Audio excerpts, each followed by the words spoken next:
After discussing some examples, let's move to some more examples. ठीक है, इस example को भी हमने प्रॉपर्टीज से सॉल्व करना है डिटर्मिनेंट की.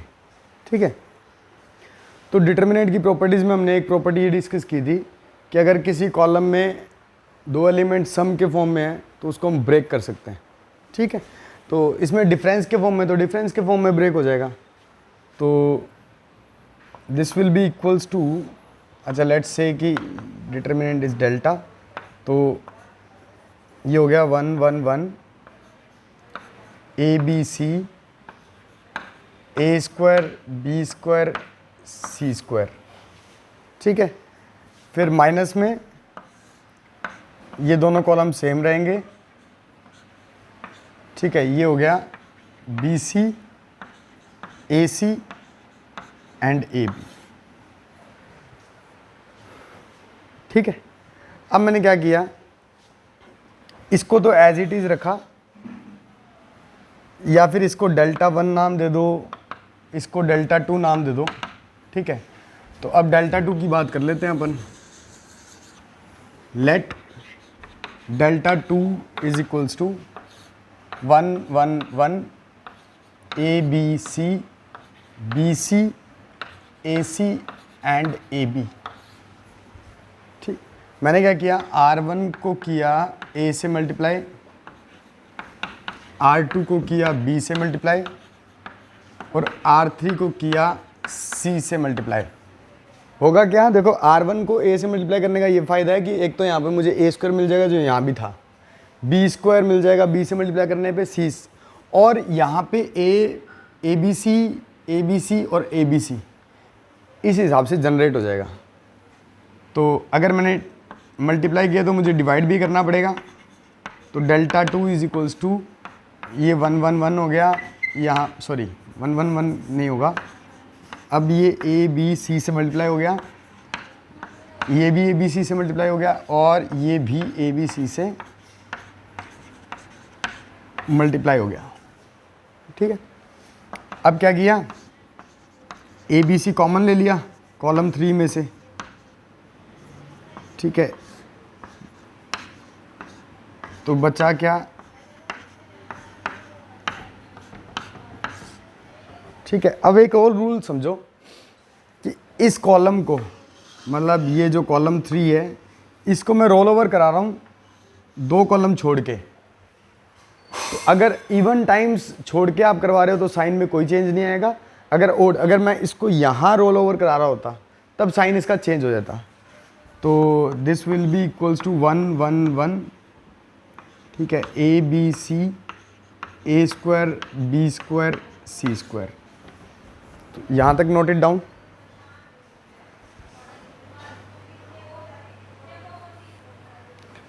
तो अब ये और ये डिटर्मिनेंट दोनों सेम है. Delta 1 minus delta 2 equals to 0. तो इसका आंसर 0 है. नोट कर लो इसको भाई. अब डिटर्मिनेंट का क्वेश्चन प्रॉपर्टीज को सॉल्व करते हुए कुछ स्टूडेंट्स को ये प्रॉब्लम रहती है कि करें क्या, रोज़ को ऑपरेट करें कि कॉलम को ऑपरेट करें कि कैसे ऑपरेट करना है. तो इसमें आप तो सिर्फ इतनी चीज़ ध्यान रखो कि पहले उसको ऑब्जर्व कर लो. अब जैसे मैं रो 1 रो 2 रो 3 को ऐड करता हूँ तो मुझे a plus X plus alpha minus B minus Y minus beta, यहाँ से मुझे b प्लस, तो कुछ कॉमन नहीं मिल रहा. अब मैं कॉलम वाइज करके देखता हूँ तो a माइनस ए ये कैंसिल हो गया, b माइनस बी ये कैंसिल हो गया, c माइनस सी ये कैंसिल हो गया, 0 आ गया. ऐसे ही x कैंसिल हो जाएगा, y कैंसिल हो जाएगा, z कैंसिल हो जाएगा. ऐसे ही अल्फ़ा, मतलब क्या है, अगर अपन कॉलम वाइज ऑपरेट करते हो तो इट विल बी बेटर. तो मैंने क्या किया, C1 में ऐड कर दिया C1 plus C2 plus C3. तो बस ये 0 हो जाएगा, ये 0 हो जाएगा, ये 0 हो जाएगा, ये सब सेम रहेगा. ठीक है, तो अगर किसी भी डिटर्मिनेंट में एक रो या एक कॉलम के सारे एलिमेंट्स 0 हैं तो उस डिटर्मिनेंट की वैल्यू क्या आ जाएगी, 0 आ जाएगी. तो दिस इज इक्वल्स टू 0. तो सिंपल सा क्वेश्चन था. ठीक है, note it down. Let's move to next question. That is question number 3. ठीक है, तो इसमें जो डेल्टा है वो आपको इस तरह से दिया हुआ है।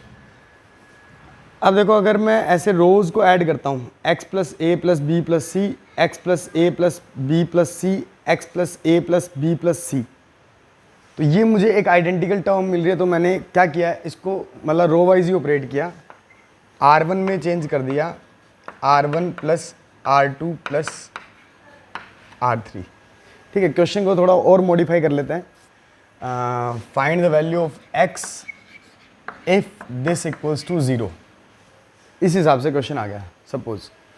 तो अगेन मैंने लॉजिक वही लगाया, मैंने आइडेंटिकल टर्म देखी कौन सी आ रही है, तो मैंने x plus a plus b plus सी, ये टर्म तो रो 1 में आएगी क्योंकि अभी हमने ऐड करके कंक्लूजन देखा था। ठीक है, और इनको मैंने जैसे थे वैसे ही लिख दिया।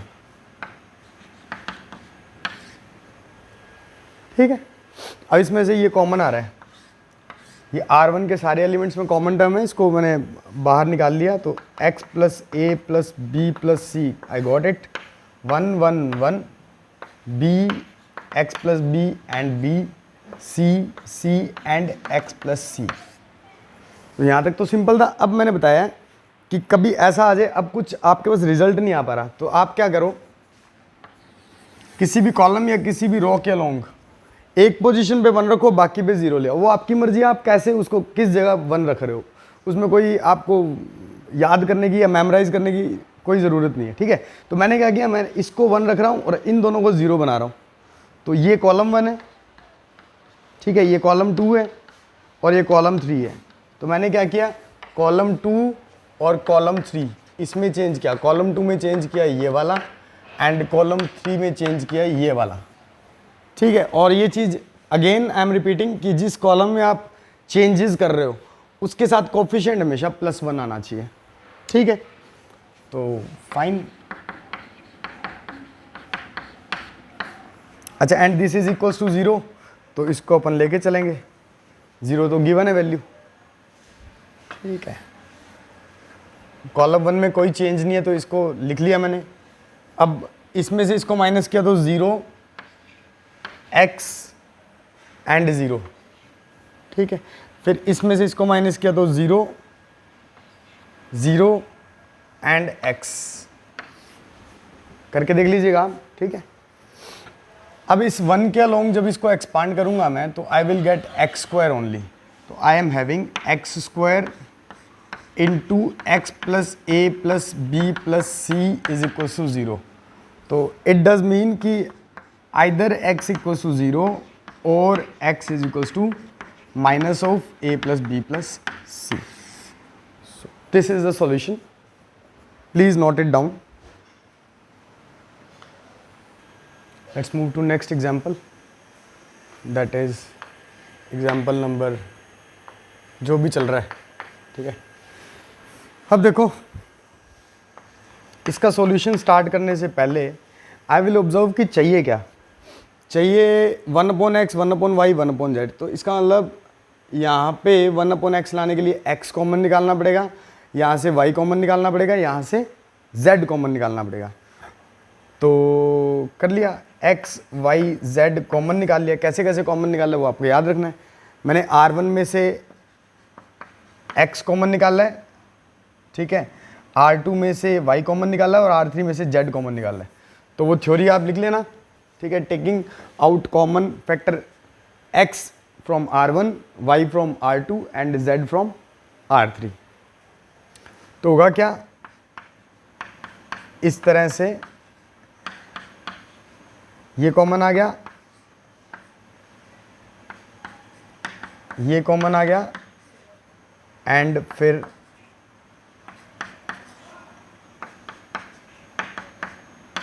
ये कॉमन आ गया। अब आप देखो कि अगर R1 plus R2 plus R3 में कर दूं तो मुझे अंदर वाला तो मिल गया, ये हर एक मतलब कॉलम से कॉलम या रो के अलोंग जब ऐड करेंगे अपने तो ये टर्म तो मुझे मिल जाएगी। तो इस हिसाब से मैंने क्या किया, R1 में चेंज किया R1 plus R2 plus R3, इस हिसाब से। तो ये एक्स वाई जेड तो पहले ही बाहर निकाल रखे हैं, ठीक है। तो ये हो गया 1 plus 1/x plus 1/y plus 1/z, 1 plus 1/x plus 1/y plus 1/z, again 1 plus 1/x plus 1/y plus 1/z, ठीक है। ये 1/y 1/z 1/y plus 1 1/z 1/y and 1/z plus 1, ये इस हिसाब से आपका डिटर्मिनेंट आ गया, ठीक है। अब क्या करो, ये कॉमन आ रहा है, R1 के अंदर कॉमन फैक्टर आ रहा है, इसको भी मैंने बाहर निकाल लिया।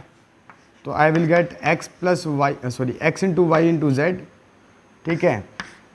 और 1 plus 1/x plus 1/y plus 1/z, यहाँ बच गया 1 1 1 1/y 1 plus 1/y and 1/y 1/z 1/z and 1 plus 1/z। Next आपको क्या करना है, इसको ज़ीरो बना लेना, इसको ज़ीरो बना लेना। मतलब क्या ऑपरेट करना, C2 को ऑपरेट करना C2 माइनस C1, C3 को ऑपरेट करना C3 माइनस C1। तो यहाँ पे दोनों 0 0 ऑपरेट हो जाएंगे। उसके बाद when you will expand this determinant along R1 you will get 1। तो आंसर यही आ जाएगा और यही आना चाहिए आंसर। इस डिटर्मिनेंट की वैल्यू 1 ही आनी चाहिए, तभी अपना प्रूफ हो पाएगा। तो यहाँ तक नोट कर लो और आगे क्वेश्चन को खुद कंटिन्यू करना, ठीक है। तो नोट इट डाउन।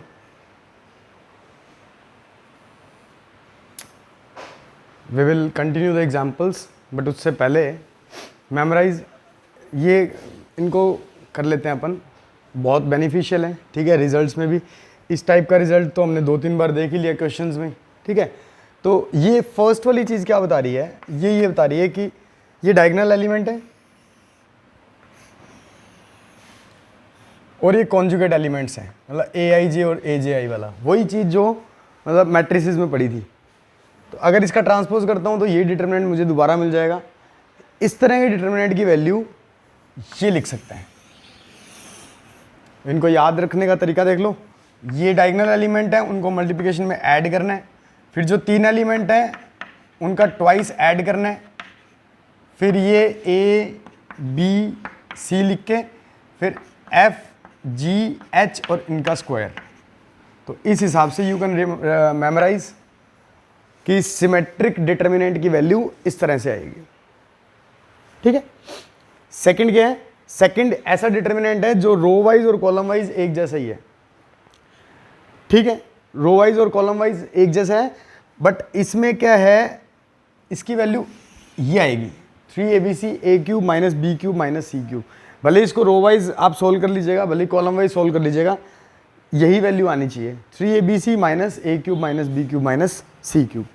और इस तरह का रिजल्ट तो हम देख चुके हैं, A minus B B minus C C minus A, शायद प्रूफ भी किया था कुछ अर्लियर एग्जाम्पल्स में, ठीक है। और अगर ये स्क्वायर की जगह आपका क्यूब आ जाता है तो ये 3 फैक्टर सेम रहेंगे, एक चौथा फैक्टर आ जाएगा A plus B plus C, ठीक है। और एक ये नोट इंपॉर्टेंट है, इसको नोट कर लेना, determinant value of odd ordered skew symmetric determinant, मतलब 3/3 का, 5/5 का, 7/7 का, इस तरह का अगर डिटर्मिनेंट होगा और वो स्क्यू सिमेट्रिक है तो उसकी वैल्यू क्या होगी, उसकी वैल्यू 0 होगी। तो note it down. This is very helpful for MCQ questions, क्योंकि उनमें आपको ज़्यादा टाइम नहीं मिलता सॉल्व करने का। तो इसको मेमोराइज कर लिया, ठीक है। It's not hard so much, ठीक है। It will be helpful for short questions and MCQ questions, ताकि आपको वो प्रॉपर्टीज लगा के पूरा एक्सपांड नहीं करना पड़े, आप उसको सॉल्व कर पाएँ। Let's take one more question. Find the value of x if this determinant contains value 0, ठीक है। इस हिसाब से क्वेश्चन है। तो आप ये देखो x बहुत जगह आ गया है, ठीक है। तो अपने minimum number of value of x रखने के लिए क्या करेंगे, R2 में चेंज कर देंगे R2 माइनस R1, ठीक है। और R3 में चेंज कर देंगे R3 माइनस R2। R1 भी कर सकते हो, वैल्यू थोड़ी और बड़ी हो जाएगी। तो R1 की वैल्यू सेम रखी मैंने,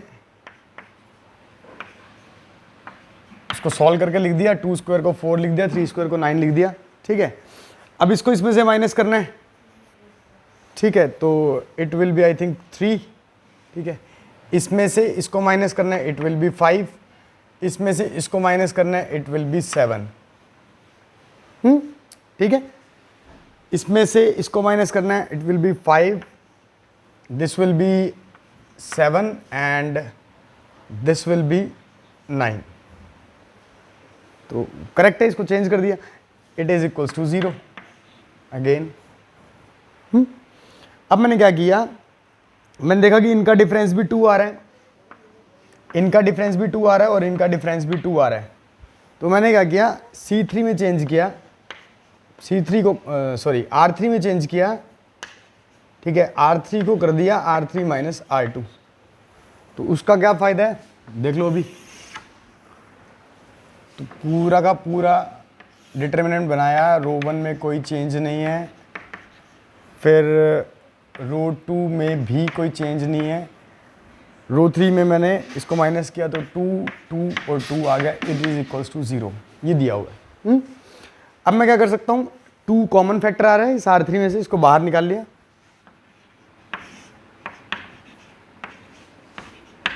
बाकी दोनों रोज जो हैं वो मैंने सेम लिख दी। अब क्या करूँगा, इसके लॉन्ग 1 0 0, एक एलिमेंट को 1 बनाया, बाकियों को 0 बना दिया।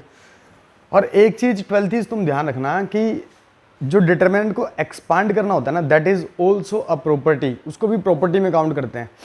तो एग्ज़ाम्स में से आपका कोई क्वेश्चन अटक गया, आपको प्रॉपर्टी दिमाग में नहीं आ रही है ना, कि कौन सी प्रॉपर्टी अप्लाई करें, किस हिसाब से इसको इम्प्लीमेंट करें कि ये सिंप्लीफाइड हो जाए, तो at last you can expand the determinant, वो गलत नहीं होगा, that is also included in the properties of the determinant, ठीक है। और अगर आप सिंप्लीफाई कर पा रहे हो तो वेल एंड गुड है, ठीक है, उसमें कैलकुलेशन आपको कम करनी पड़ेगी।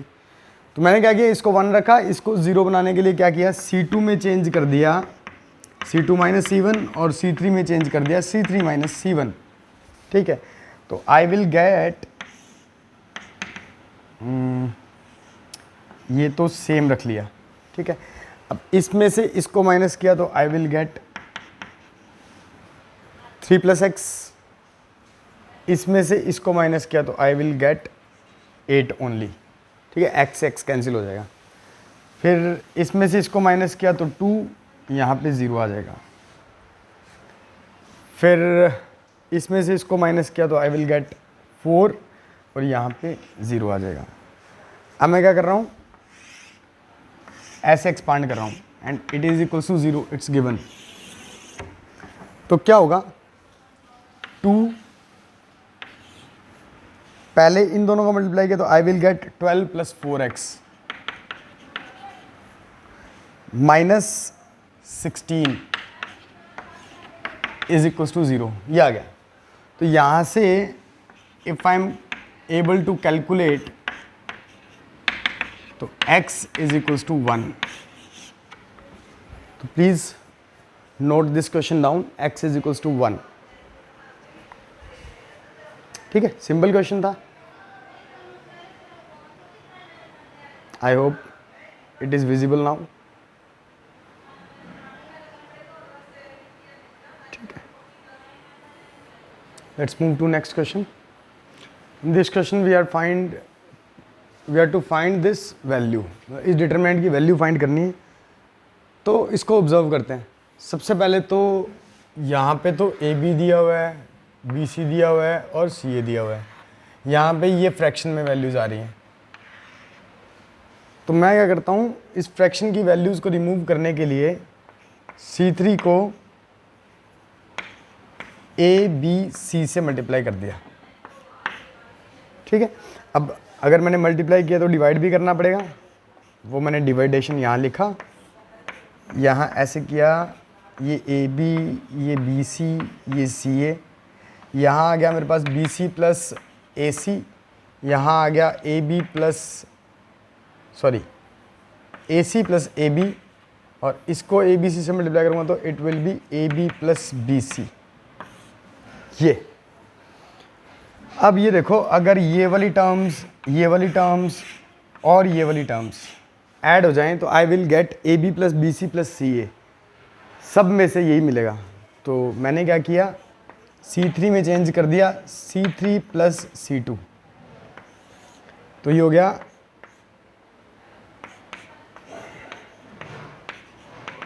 C1 में कोई चेंज नहीं है, C2 में कोई चेंज नहीं है, और इसके लिए वैल्यू होगी 1। अब वी कैन से कि C1 and C3 are identical.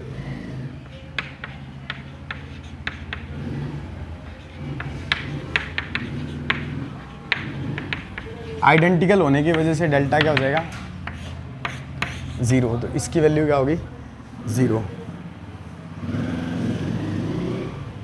तो आई थिंक मैंने सफिशिएंट एग्जांपल्स ले लिए,